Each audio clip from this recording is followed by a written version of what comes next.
Sir, mas okay ba mag-invest sa AI tools kaysa sa stocks? AI tools, siguro ang sa akin, before the tools, you have to learn about yung AI itself. You have to learn how to use AI. Parang sinasabi mo kasi, maganda bang bumili ng sasakyan? Anong magandang brand?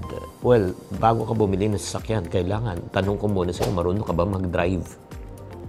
Diba, kahit na nag-subscribe ka ng AI tools, pag ikaw mismo, hindi ka naman marunong gumamit ng AI, so useless. Sayang subscription mo.